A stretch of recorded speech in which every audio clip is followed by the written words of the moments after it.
Je pense que les cultes religieux, tous les cultes religieux, visent à opprimer les femmes. Oh my God. Chaque personne, autant son féminisme que sa spiritualité, est unique, aussi unique que son parcours. Et c'est impossible de réduire quelqu'un à une définition.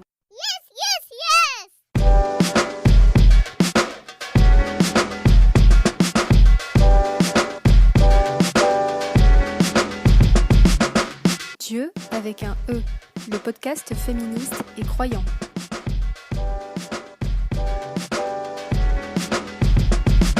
Bonjour, pasteur fidèle Fifa Meoussou Gandonou. Aujourd'hui, avec le podcast Dieu, je suis au Bénin pour enregistrer un épisode très spécial. Vous êtes pasteur, mais vous êtes surtout autrice de la thèse « Les fondements éthiques du féminisme, une réflexion à partir du contexte africain ». Vous êtes aussi, au-delà de votre rôle de pasteur de l'Église méthodiste du Bénin, vous êtes aussi membre d'un programme de dialogue autour du statut des personnes LGBTQI+, en Afrique de l'Ouest. Et vous occupez bien évidemment différents postes. Je rappelle que vous aviez aussi participé à la Bible des femmes, un ouvrage que je vous recommande à tous d'aller lire très rapidement. Merci beaucoup de nous recevoir aujourd'hui, pasteur fidèle. Comment êtes-vous devenue féministe? Avant de connaître le mot, je le suis déjà. Avant de lire Simone de Beauvoir et les autres, j'étais une féministe qui se méconnaissait. Et pourquoi je le dis? C'est la vie de la petite fille et de la femme qui m'a questionnée depuis mon enfance, où j'ai été élevée à partir de 10 ans par un oncle au milieu des garçons, où je voyais que le traitement n'était pas le même. Et depuis ce temps, je me demandais pourquoi un traitement pareil. Parce que après tout, et la fille et le garçon sont des enfants et des êtres humains à part entière. Donc, ces questionnements m'ont poursuivi jusqu'à après mon bac, où j'ai eu la grâce d'entrer à l'école de théologie. J'ai commencé mes études théologiques en 1994 et j'avoue que ce questionnement s'est approfondi davantage parce que je me suis rendu compte que l'expérience familiale, l'expérience au sein de la société et dans les collèges, écoles et collèges, c'est la même au niveau même des institutions théologiques. Il n'y a pas de différence près.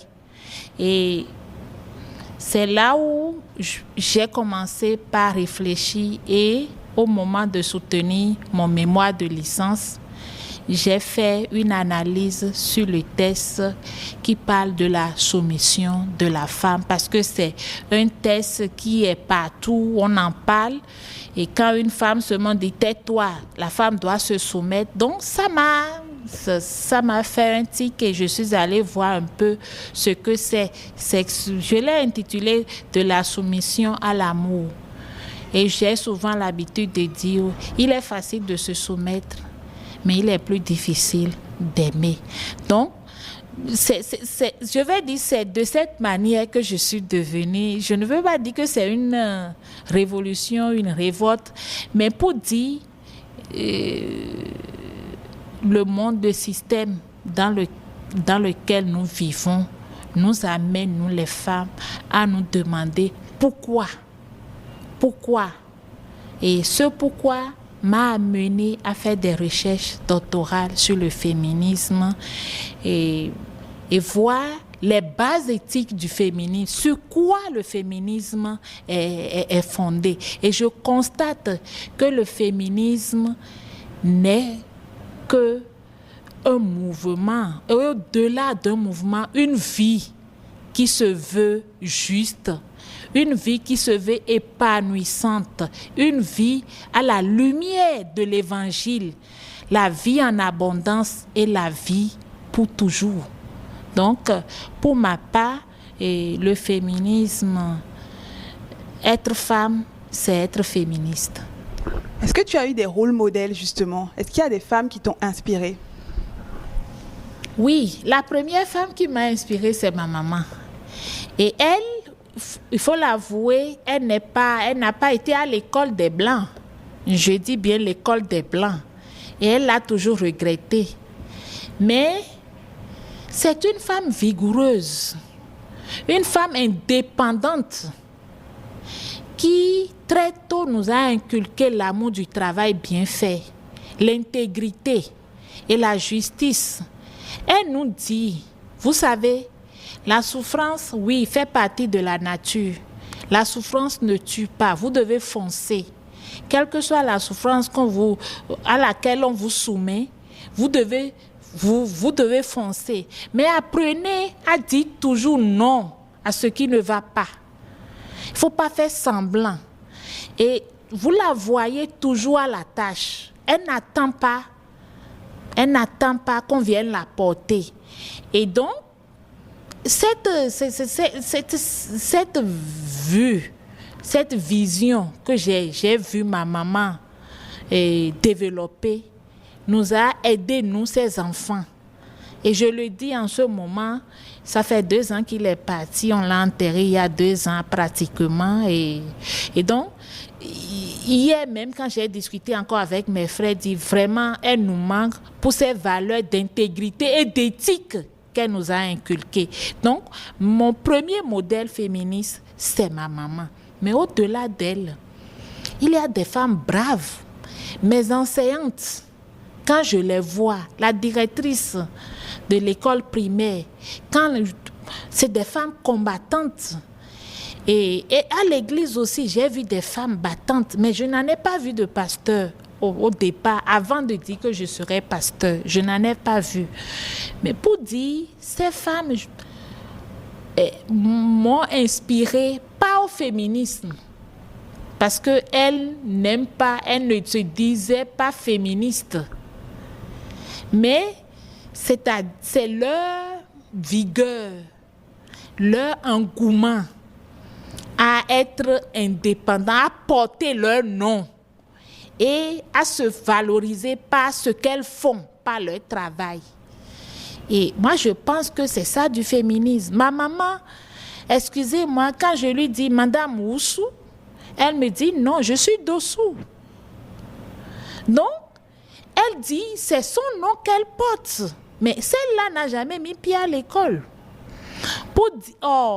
Aujourd'hui, quand tu es femme, quand tu dis, on dit non, tu fais du féminisme parce que tu refuses, que tu ne veux pas porter le nom de ton mari. Ce n'est pas un refus, mais c'est pour dire que le nom, ça se porte vraiment. Mais quand on va se cacher sous un nom, finalement, on n'existe pas. Et donc, il y a beaucoup de nos mamans qui portent leur nom et qui refusent pour dire « Je suis la femme de, mais je suis née de ». Et c'est ce nom. Jusqu'à sa mort, elle dit qu'elle est Dossou et elle n'est pas la première. J'en connais d'autres comme ça. C'est déjà du féminisme. Mais nous n'avons pas un nom au Bénin pour dire le féminisme de manière... Je cherche encore ce nom, mais je ne l'ai pas trouvé. Donc, j'ai des modèles. Comment se comprend le féminisme dans les églises en Afrique de l'Ouest? Il y a beaucoup de discours qui se basent sur des textes religieux et qui prônent la soumission de la femme à l'homme. Comment se comprend le féminisme dans les églises aujourd'hui, ici en Afrique? Pour les églises, le féminisme est en contradiction. La féministe est celle qui veut amener les femmes à la révolte. Et j'en suis l'une de celles qu'on étiquette de cette manière. Mais je dis bien, j'endosse la responsabilité parce que c'est mal comprendre le féminisme. Et c'est pour cela que je dis, nous devons travailler à amener l'Église à comprendre ce que c'est que le féminisme. Et ça a été le but même de ma thèse. Montrer que le féminisme, au-delà de la malcompréhension que nous avons du féminisme, le féminisme a des bases éthiques et est justifié par l'évangile qui libère. Et donc, pour ma part, c'est comme on dit, mon peuple périt faute de connaissance. C'est ça la malcompréhension qu'on a du féminisme. Parce qu'on mélange la visée du féminisme avec les extrémistes ou bien l'extrême féminisme. Or, et je dis l'habitude de dire aux gens, oui, tout mouvement a des extrêmes, des extrémités. Et toute révolution a vraiment ses déboires. Et donc, ne mélangez pas les choses. Le féminisme est bel et bien en emphase avec l'Évangile. Et moi, je vais dire que au Bénin encore, et dans nos églises, catholiques comme protestantes, dans les églises évangéliques, ce n'est pas encore clair que le féminisme rime avec l'Évangile. C'est à nous de faire comprendre cela. Et c'est à cette tâche que je m'attelle pour clamer haut et fort que je suis féministe. Je suis allée présenter mon livre « Les fondements éthiques du féminisme »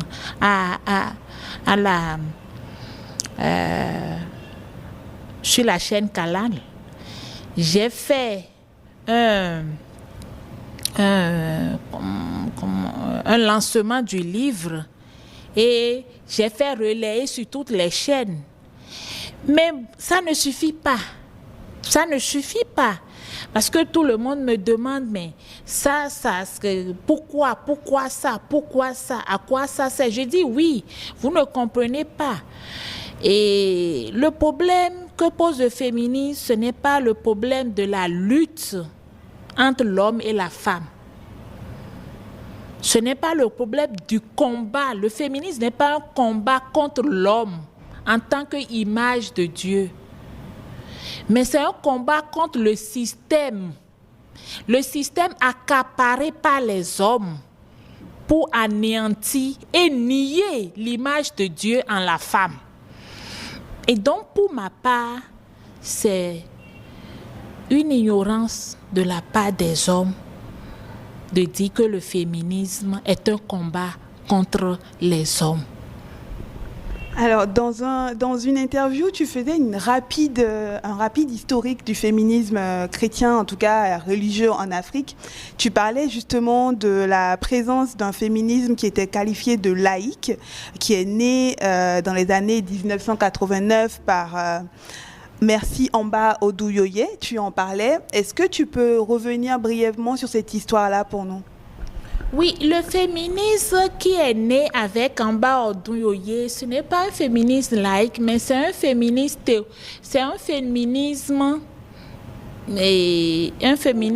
j'allais dire, religieux et chrétien. Parce que Mercy Amba Oduyoye, elle est méthodiste ghanéenne. Elle a travaillé au Conseil écuménique des églises. Et donc, c'est elle qui a mis sur pied le cercle qu'on a appelé cercle des théologiennes africaines engagées. Et c'est ce cercle qui réunit toutes les femmes théologiennes et non théologiennes, laïques comme pasteurs, autour de la réflexion sur la promotion de la femme et sur l'être de la femme. Et elle a basé cela sur l'écriture. Parce qu'elle a dit, nous devons raconter notre histoire par nous-mêmes. Les hommes ont assez parlé de la femme. Il faut que les femmes même parlent d'elles-mêmes, à partir de notre histoire, à partir de nos traditions et comment nous concevons les Écritures. Et donc, cet espace, c'était un espace d'échange, d'écriture et de partage pour les femmes. Cet espace existe encore, mais malheureusement, le côté francophone biaise. Donc, c'est le féminisme religieux chrétien en Afrique qui est porté par le cercle des théologiennes africaines engagées avec la mère Mercy Amba Odunyoye, à qui je rends un grand hommage. Cette question me semble importante parce qu'en général, quand on parle de féminisme, on pense qu'on a tout importé de l'extérieur, qu'on a tout importé de l'Occident, alors que Mercy, elle nous montre que ça existait chez nous depuis très longtemps. En fait, le féminisme, c'est le mot qu'on peut dire. Le mot même féminisme, c'est ça qu'on peut dire, que, comme on le dit, c'est importé. C'est ce qu'on dit, importé. Vous qui êtes allés étudier chez les Blancs, là, vous nous ramenez des choses. Non. Or, comme vous avez dit, je l'ai dit même, le féminisme est là. Et c'est dans la société même africaine. Le féminisme est parti même de ces femmes qui ont dit non à des moments donnés à l'anéantissement ou bien à l'aliénation plutôt de la femme. Et il y a beaucoup d'histoires. Donc, Mercy Amba Odunyoye a amené les femmes africaines à ressusciter ces histoires. Et au-delà même de ces, nous avons d'autres, Mariam Abba, Fatou Sow, qui vraiment ont fait de grands travail dans le cadre pour montrer que oui, il y a le féminisme européen, mais notre féminisme en Afrique ne dit pas la même chose que ce que dit le féminisme en Europe et en Occident. Est-ce que tu irais jusqu'à dire que Jésus était féministe ? Mais je l'ai dit, Jésus est féministe. Voyez les femmes autour de Jésus. Jésus est féministe parce que il a brisé les tabous dans la religion juive. La femme ne doit pas être assise devant un maître en train de l'écouter. Mais Jésus a fait cela. Et quand Marthe, là même, lui a demandé, mais dis à ma soeur, elle dit non, Marie a choisi la meilleure part. Il y a l'exemple de la femme à la perte de sang pendant 12 ans qui a osé toucher Jésus. Et ça, ce n'était pas, ce sont des tabous dans la société juive. Jésus avec la femme samaritaine, Jésus avec Marie de Magdala, et même la mère de Jésus. D'abord, l'histoire de Jésus même, qui commence avec une femme et finit avec des femmes. C'est-à-dire, dès la naissance déjà, Jésus, c'est avec la femme Marie. La première annonce a été faite à qui? À une femme, pour dire Jésus sera né, tu seras mère. Et la dernière annonce qu'il a reçue, c'est toujours une femme, Marie de Magdala. Jésus est le féministe par excellence. Et tous ceux qui prêchent Jésus doivent être, ou tous ceux et toutes celles qui prêchent Jésus doivent être féministes, c'est-à-dire libérer tout être humain et surtout les femmes qui croupissent sous le poids de la tradition, sous le poids du système patriarcal.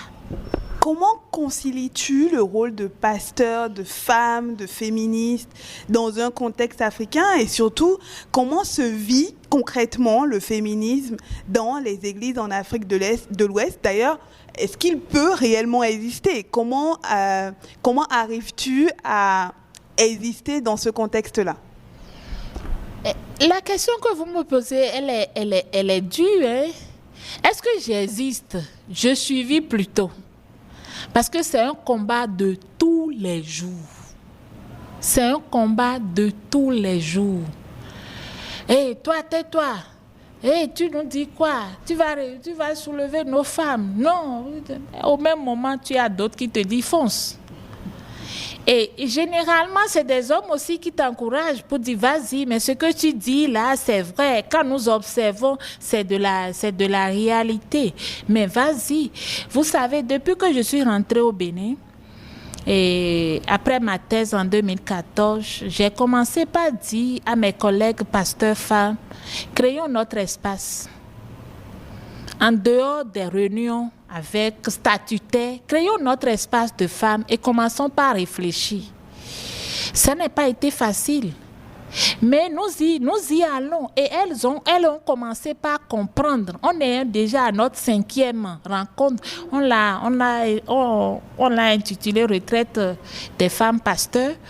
Et c'est un espace d'échange pour nous où nous débattons non seulement du ministère, mais de notre vie. Parce que comment concilier, comme vous avez dit, concilier la vie de la femme, ministère pastoral et tout ce qui est contrainte sociétale et tabou dans notre Afrique de l'Ouest et le Bénin en particulier. En particulier, comment le faire? Donc, nous avons créé des espaces pour faire des échanges, partager nos joies et nos peines, mais en même temps, pour inviter et faire des débats autour des thèmes sur le développement de la femme, c'est quoi? Le développement de soi, c'est quoi? Qu'est-ce que nous pouvons apporter à ce qui se fait déjà? Qu'est-ce que nous faisons et qui nous aliène, qu'on doit essayer de révolutionner?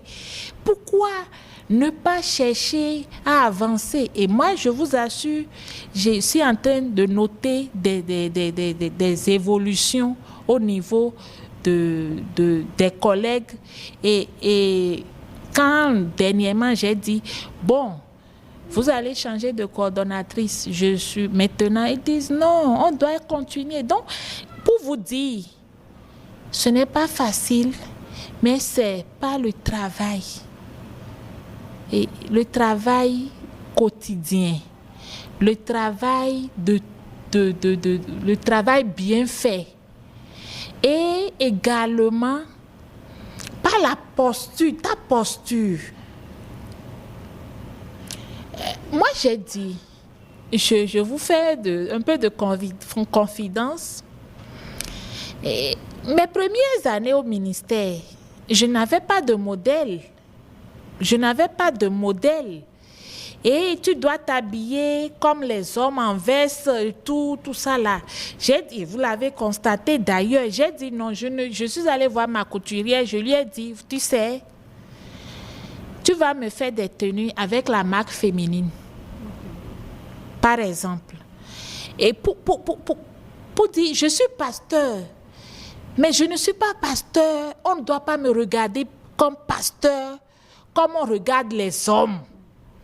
On doit me regarder avec ma féminité. On doit me regarder comme fidèle. On doit me regarder non pas comme, et je dis, non, je suis pasteur, mais ne me confondez pas avec le pasteur homme. Mais c'est difficile. C'est difficile. Ma première année au ministère, on me dit, nous voulons un pasteur. Nous avons une femme. Et quelle femme? Une jeune fille. Qu'est-ce qu'elle peut faire pour nous?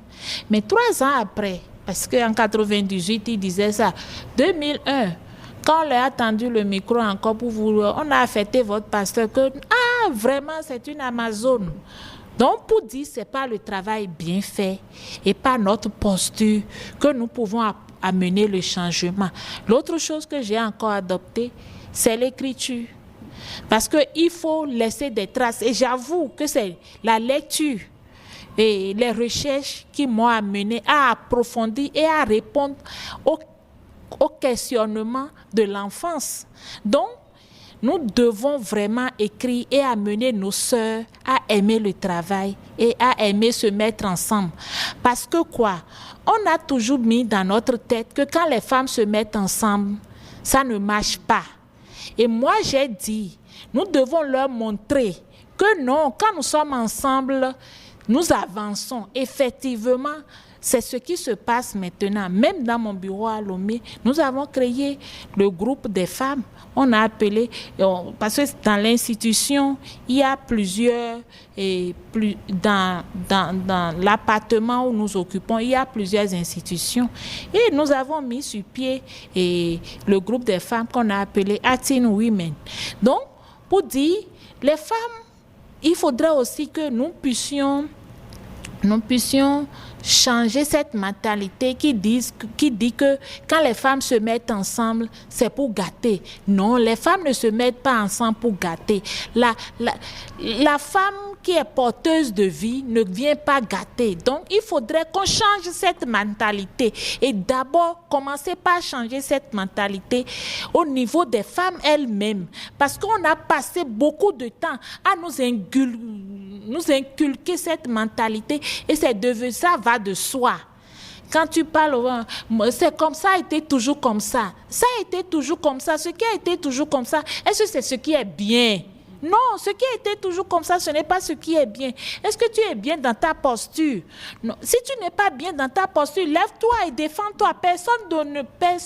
Quelqu'un d'autre ne viendra pas faire ça à ta place. Donc, je dis bien, je suis pasteur, je me bats comme je peux en exerçant mon ministère comme je peux le faire, mais en même temps, je fais ce que je dois faire aussi pour que les femmes puissent avoir non seulement leur nom, mais leur mot à dire partout où elles sont. Quand on t'écoute, on est hyper enthousiaste sur le futur, surtout. Et moi, il y a une question qui me taraude toujours, c'est qu'est-ce qui bloque? Pourquoi ça traîne? Quels sont les obstacles aujourd'hui? Beaucoup d'obstacles sont encore là. Beaucoup d'obstacles sont encore là. Et c'est le système. Hein. Concrètement, c'est le système. En Afrique, c'est quoi le système? C'est le système en Afrique, c'est le système qu'on connaît. Le système en Afrique, c'est notre tradition. Où on dit déjà, d'abord le nom qu'on donne à la femme, Nyonukwesi. Qui veut dire la femme de la maison, l'homme du dehors. Et donc, c'est ce qui fait qu'on dit que la femme, elle est faite pour la maison. Et donc, tout ce qui est de là, oui, je suis d'accord. Mais on doit aller au-delà de ça et comprendre que les traditions, les tabous qui empêchent à un être de dire le je, le soi. Donc, c'est ça que Jésus est venu détruire. Et donc, ce sont ces tabous qui sont des blocages. Mais en dehors des tabous, il y a également les programmes éducatifs dans nos écoles, dans nos institutions. Ces programmes sont des programmes qui ont été établis par des hommes, je dis bien des hommes, parce que je ne sais pas si les femmes, même quand elles sont là, elles ne disent rien. Puisque vous ne pouvez pas mettre 20 personnes et il y a 2 femmes et vous demandez qu'elles parlent. Elles ne peuvent pas parler parce qu'elles n'ont pas reçu l'éducation de parler. Même à la maison, quand on commence par éduquer la femme, on éduque la femme à ce qu'elle doit aller faire ailleurs. On ne l'éduque pas pour être responsable, pour être leader. Et donc, pour être femme leader, c'est difficile. Donc, ce sont ces tabous-là qu'on doit vraiment casser. Mais ce n'est pas facile, puisque c'est des siècles. C'est des siècles d'éducation. Et ça ne peut pas venir tout de suite. D'ailleurs, même, pour que la femme ait droit à la citoyenneté, ça a été un grand combat, une grande lutte. Donc moi je dis, tant qu'il y a encore une femme qui est violée, violentée, aliénée, le féminisme existera et existera toujours. On va finir par tes actions concrètes pour justement agir contre le système. Tu as décidé de créer une association. Peux-tu nous en parler et nous dire comment est-ce qu'elle est accueillie aujourd'hui au Bénin? Oui, j'ai créé une association dénommée Déborah. Pourquoi Déborah? D'abord Déborah parce que quand je lis bien la Bible, et souvent, généralement, ces femmes-là, on ne les exhibe pas. Quand on parle des figures de femmes dans la Bible, on préfère prendre des femmes qui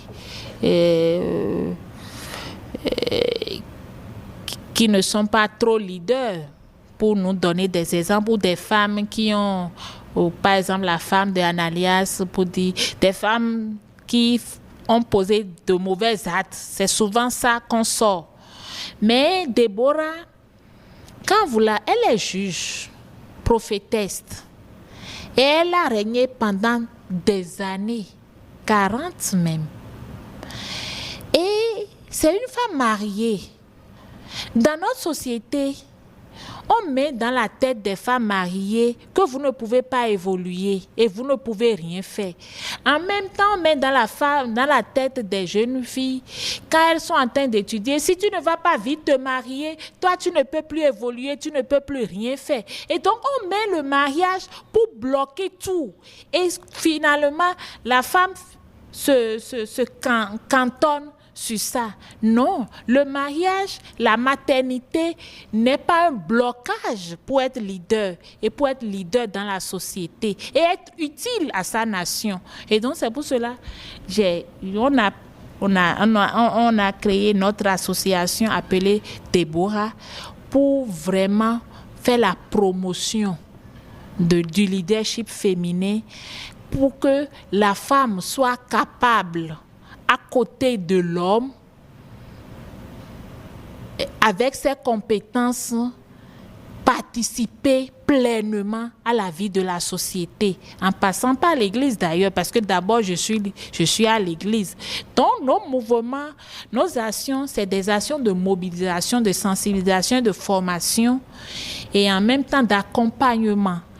Et pour le moment, nous faisons des ateliers. Nous faisons des mobilisations dans les camps de jeunes et des enfants, dans les écoles, pour pouvoir travailler d'abord pour un monde sans viol ni violence. C'est une campagne de Koé que nous avons adoptée. Et travailler aussi à la gouvernance féminine, où nous invitons quelques femmes leaders à venir partager leurs expériences avec des jeunes filles. Et à nous dire comment être leader dans un contexte où tout semble être fermé. Parce que il faut dire l'éducation de la fille au Bénin, c'est une éducation qui l'a conduit à l'enfermement. Et les églises viennent encore accentuer cet enfermement. Donc, c'est pour cela que nous avons créé cette association qui a été enregistrée bel et bien depuis bientôt 2 ans. Mais nous allons à petits pas. Pour le moment, c'est embryonnaire. Qu'est-ce qui vous donne du courage, Fidèle? Ce qui me donne du courage, c'est la foi en Christ. C'est la grâce que j'ai reçue. C'est la détermination que les Saintes Écritures me donnent. Et je peux aussi dire les amis, la famille surtout. Et comme je l'ai dit, le féminisme n'est pas contre les hommes. Il y a la famille qui m'accompagne. Et parmi ceux-là, il y a plus d'hommes que de femmes qui m'accompagnent. Merci. Merci beaucoup, Sinatou. Merci beaucoup. Merci beaucoup. Nous pensons très fort à Alice qui est à Strasbourg et à bientôt à tous pour un autre épisode de Dieu.e.